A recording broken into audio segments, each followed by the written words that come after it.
It's a new year. It's a new day. Welcome to January 2019 Stories I Ate This Month. Off the hook, but the phone never rang. Beast on the beats, no claws, no fangs. January of the new year is over. I finished 3 books. I watched a lot of TV. And I saw some movies. Let's get into it. Bring your crew, invite the whole gang. The first book I have here was our January Booksplosion Book of the Month. This month we were working with Random House and we read Eragon by Christopher Paolini. You've probably heard of this book. It's huge. This series is huge. Everyone was talking about it when I was in high school and there was that movie that everyone hated. All this time I've assumed that it was a story about this dragon named Eragon, and he spoke, and he was in some fantasy world with dragons. It's not! It's an epic about a boy who's 15, whose name is Eragon, who's a dragon rider. So his dragon is not named Eragon, he's Eragon. And his dragon's name is Zafira. She's a lady, which I was really excited about. Eragon is a fascinating book story. Christopher Paolini started writing this when he was 14 years old and it was published when he was 19. And that's just such a whirlwind experience. They self-published it first and then it was picked up by a publisher and now it's huge. I would describe it as a more accessible Lord of the Rings-like story. It's like an intro to epic fantasy because it has Lord of the Rings-like elements. You could tell that Christopher Paolini must have loved Lord of the Rings. But when I tried to read Lord of the Rings when I was 10 years old because people told me it was like Harry Potter, I got like maybe 5 pages in before I decided I'm not going to read it because it was so dense, so difficult for a 10-year-old, and it was so boring to me as a 10-year-old.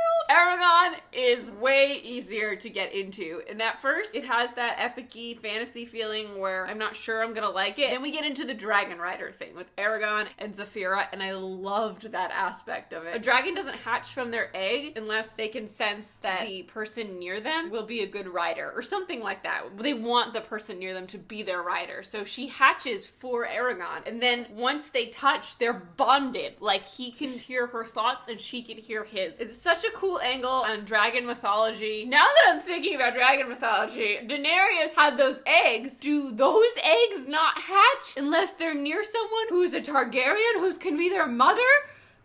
Whoa! Like those eggs were around for a long time, right? And they never hatched. This is so interesting. Anyway, I love this aspect of Eragon. It's really what drives the story. The connection between the rider and his dragon, and there's a terrible king that rules right now, and he's a rider, and he's very powerful, and Eragon is the first of a new generation of riders, and I'm sure it's gonna come to a showdown between him and Galbatorix, the big bad, the king right now. It's just been a really fun journey. I did the audiobook, and I enjoyed it. Some people have a problem with Zafira's voice because it sounds like a 90-year-old woman who's been smoking her entire life, but I got used to it, and everyone else's voices are great. I'm an Audible affiliate if you don't know, and if you use my link in the description below, you can get your first book for free, which is great. So being that this was the Booksplosion Book of the Month, myself, Kat, and Jesse did a full-blown 45-minute discussion taking questions with you guys, and that video is up on our Booksplosion channel where all our live shows from this point on will be. I'll leave a link to the Booksplosion channel in the description so you can go check that out if you want to talk more about Eragon. The latest show that I finished this month, I was having back pain last night. When it's this bad, I need to just lie flat on my bed. So I was lying flat on my bed and I started Russian Doll, this new Netflix series. I had 1 episode left by 12:30 that night. It's starring Natasha Lounge from Orange is the New Black, the woman who plays Nikki. And the show is her show. The story is by her, Amy Poehler, and one other woman whose name escapes me right now. Kick-ass ladies made this show and it is great. It is fascinating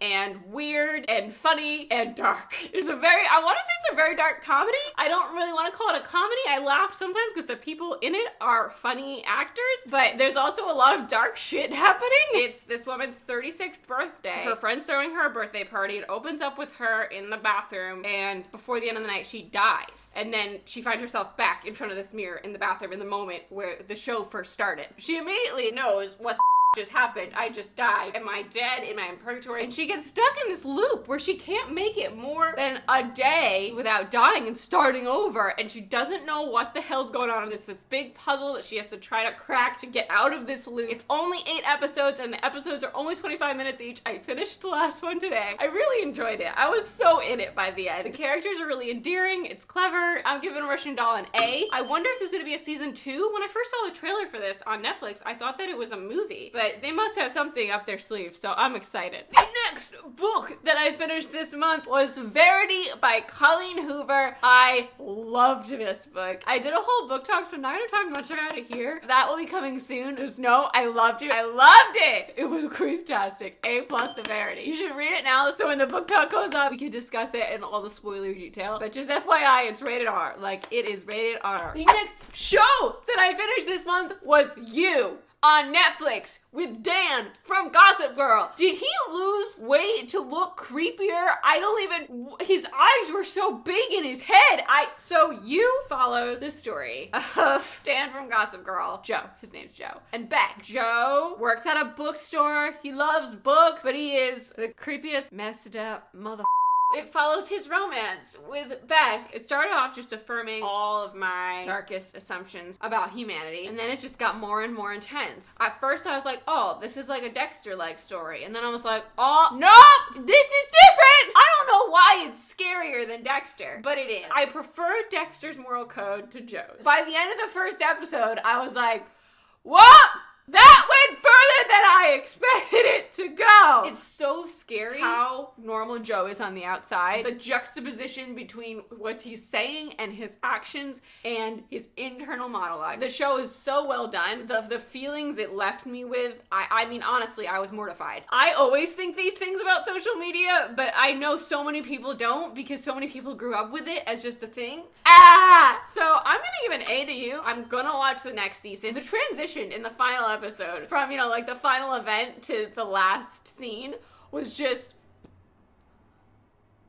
The next movie I watched this month was Bandersnatch, the new Black Mirror movie. It's choose your own adventure, so you get to choose where the story goes as you're watching it, and it's this very meta experience. It started off with a promising premise and a promising cast, but ultimately I feel like toward the end it was almost lazy writing. They set up all these different pathways, and then you start to go down the pathways and we get closer and closer to the end, and there weren't fulfilling storylines for every pathway. And I think it might be purposefully put together this way, because the feeling of the movie actually parallels the journey of the lead character making this choose your own adventure game, Bandersnatch. I'd love to know what you thought of it. To me, it felt like it was a lot of build-up and then it was just over. I personally did not like choosing my own adventure. It stressed me out, and sometimes it would reset you, so you had to pick the other storyline, and it was just like, wait, what was the point of this then? So I'm gonna give Bandersnatch a C. I like when a Black Mirror episode leaves me feeling like, what the f, that was disturbing and sad, but also satisfying. Not when it leaves me feeling that was sad and kind of disturbing and unsatisfied. It's just like, what was the point then? Why did I sit through this? It hurt me. Next movie I watched this month was On the Plane, and it was called Juliet Naked. This was starring Rose Byrne and Ethan Hawke. I love the concept of this. It was built to be some sort of rom-com, but it just didn't get all the way there. It moved too slow to get to the romance part, and then it ended. And I was like, wait, I didn't get what I came for. It didn't feel like a full arc. I understood what they were doing, but it's like, I needed more. So I'm gonna give Juliet Naked a B-. I enjoyed what I saw, but I wasn't satisfied again. On the Plane, I also watched Hearts Beat Loud, which is with Ron Swanson and a great young actress. I don't know her name. It's about a father-daughter relationship. The dad used to be in a band with her mom, and her mom died when she was 7 or 8, and they have a little band together now. And just like Juliet Naked, the movie as a whole felt like a short film. I'd give Hearts Beat Loud a B. Honestly, I loved everything in it. I was just like, I need like a bigger end. I need more. I just want more to happen with these people. The next movie I watched on the plane was Searching with John. Is his name John? This movie was fantastic. It was so creatively put together. You watch the movie through the technology, through the computer screen. The opening scene was so brilliant. It was so good. I was crying within the first 15 minutes of the film. I can't explain it to you. I know when you watch the trailer, it looks weird because all you see is a computer screen and you see like faces. It's so good. It's a thriller about this father whose daughter goes missing. It's his journey frantically trying to find her. You've never seen anything like it before. Just the way it's put together. Grace from Will and Grace is also in it. Deborah, I think her name is. Searching gets an A+. It is completely satisfying story arc. It was so good. I watched Life of a Party with Melissa McCarthy, which I've wanted to see since it came out, and it was okay. It was not hysterical. It was fun at points. There was a really nice mother-daughter relationship happening in it that I enjoyed, but I fell asleep in the last quarter of it, and it got like really silly. I only had like 25 minutes left, but I fell asleep. That's what happens on a plane when you watch 3 movies back to back. I'm gonna give it a B- from what I saw. The next movie I saw this month was The Favorite with Emma Stone and the lady who plays the queen, who's magnificent, and Rachel Weisz. This is an Oscar nom. It was nominated for a bunch of different categories, including Best Picture, Best Actress, Best Supporting Actress, other things. It's a time period piece with a comedic undertone. I loved the characters and the journeys they take. It was a fascinating ride, and it was directed in a really interesting way. He used a shitload of wide-angle lenses, like super wide-angle lenses, and that's something you don't associate with the past, really, so the juxtaposition was jarring at times, and at times I felt like it was so wide that I couldn't take it all in. As Emma Stone's character got closer to the queen, we got closer. The lens would feel more intimate, and then when she was out of favor, we'd go wide again. It was so well acted. There's a dude in this movie that plays Emma's love interest, and the whole time my brain is like, where do I know this dude? He's so attractive, and I've seen him before. What is he from? And it literally did not click until the credits rolled, and it said Joe Alwyn. I was like, oh my god, that's Taylor Swift's man. That is Taylor Swift's boyfriend, who I never heard of before when I read who T Swift's BF was. Like, where did he come from? He came from The Favorite. This is his thing. No wonder T Swift was talking about how good Emma Stone is in The Favorite on her Insta story. She was secretly supporting Joe in his movie. Emma Stone is fantastic in it, as is everyone. Oh, Nick... What's that guy's name? Nick. The guy who Jennifer Lawrence dated. He's great in it too. I'm gonna give it an A. It made me think. It made me laugh. It was really impressive. It was great. The next show I watched this month was season 2 of Friends from College. I don't know if you remember, I watched the first season last year, and it was one of those comedies that I didn't love because it was kind of really depressing how awful all the characters were to each other, but it made me laugh sometimes, and it was a really easy watch. I had it on in the background while I was doing other work, and after you, I needed something lighter, so I sat down and watched literally like all of season 2 of Friends from College. It was so much more fun than the first season, because the first season, they're destroying their relationships with each other, these friends, by doing horrible things. And then the second season is the aftermath, and they've already hit rock bottom in those ships, so it's trying to build them back up, which is much less depressing than watching them tear everything apart. They're still not the most likable characters, but I enjoyed this season. Billy, whatever his last name is, I love his character in it. I'm gonna give this season an A-.